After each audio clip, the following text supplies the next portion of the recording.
All right, y'all, so here's my part 2 post. So today I just want to talk to you guys about, like, if you're on your journey of tightening up your relationship with the Lord, finding out what your purpose that he has for you is, and getting those promises that he's made for you, like, that's the journey, right? Today I just want to focus on the point of God's not a man that he shall lie, right?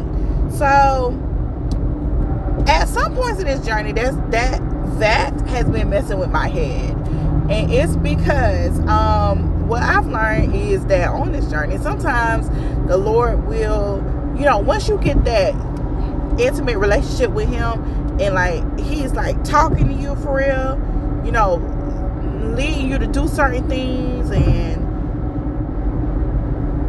you're getting confirmations from him about things. It might seem sometimes that he might be leading you to do certain things, and like he is, and this is also a lean not towards your own understanding type deal too, because what I've learned is that sometimes it might look like a lie. I'm just gonna bluntly say that. Some of the things that he might have asked you to do, and then you go do it, and then the result is different, and you're like, God, what happened? Like, you told me to do this, you told me this was gonna be happening, you confirmed it, like, what is this? This is not what you told me. Like, that feeling is on purpose. Yeah, God is doing it on purpose. So it's not that he is lying. Like, so the lie isn't like what he told you, like, this is what I'm gonna do for you. Like, it's not a lie. Whether he did it then, whether he gonna do it 2 years from now, like, he's going to do it. So his promises are true, and they don't return void. You can cash out on his promises. You know what I'm saying? His promises, that's money on. Like, you can cash out on it. So don't ever think that you can. But what I am telling you is that along the journey, sometimes, like, you get certain confirmations and directions, and be like, okay, this is what it is, and then it turn out to what it ain't. And there's a few reasons. And like I said in my part 1 video, like, I'm here for people who's on this journey, to get them language, to get them a sense of understanding, and God will show this to you when you need it, right? But of things that you might not be understand, like, why is this happening?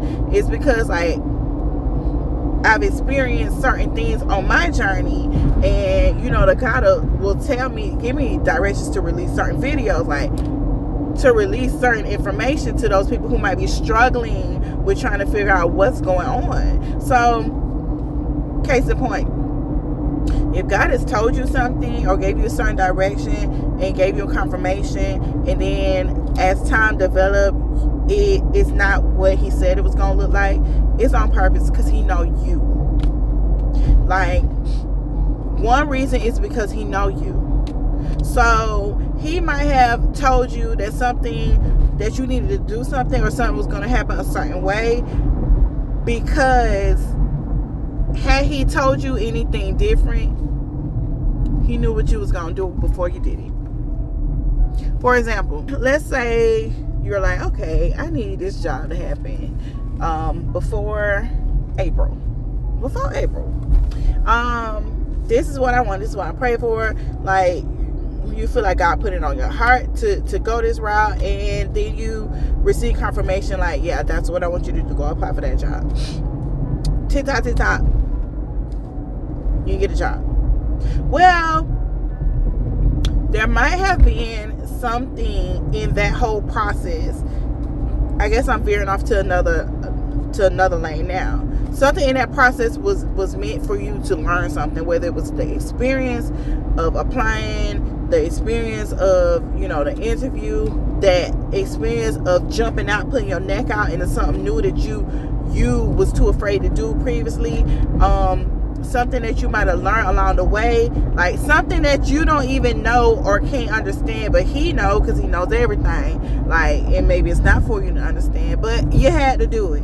But if God would have told you, like, yeah, okay, you gonna go ahead and do that, but you're not gonna get a job, like, then you wouldn't have did it. Like, you just wouldn't have obeyed. You wouldn't have been obedient. So, like, it's not that he lied, but he had to lead you to believe and confirm, like, because it was meant for you to do it. Like, he's confirming these directions and instructions for you to do it because, like, he needs you to do this certain thing. And if you, in your head, of your thoughts and your understanding, which is how we mostly operate, then he already knows, like, if I tell her it ain't what it is, or if I tell him it ain't what it is what it ain't. Whatever. If I tell him this, he not gonna do it right. He not gonna do it. He gonna half try. He gonna, like, but no, I need him to full try. So this is the path that he needs to be on. And this is the confirmation and instruction I'm going to give him so that he stay on the right path. And he also knows that, you know, you get to a certain point where it's like, okay, you trust him anyway. Right? Okay, that didn't go the way I thought it was going to go, but I trust God. So, like, there are certain people that he knows that he can do these things with, because he knows that you're not going to curse him, you're not going to turn your back on him, you're not going to take it out on him or your relationship. So he trusts you to be able to do certain things that's molding and shaping you and veering you to the path that he needs you to be on, whether you understand why he did it and what he's doing or not. Another reason that he'll maneuver things in this way with the confirmation and the instruction is to test you. God is a tester. He always got to test your heart.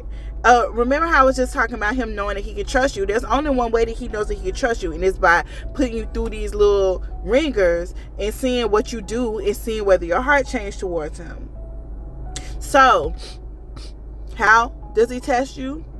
By giving you instructions and confirming things and letting you understand, believe that something is going to go a certain way, and then seeing how your heart posture and how you react or change or kind of maneuver through the ebbs and flows of what he's told you. And those are tests. So why does he test you? Because he gives us free will, right? He lets us make decisions, but he wants to make sure that through those decisions, your heart posture is right for him. This is what these tests are about. They're about, are you going to trust me? Are you going to obey me? And are you going to believe? Like, it's all based on that, because that is what this Christian walk is based on. It's based on faith.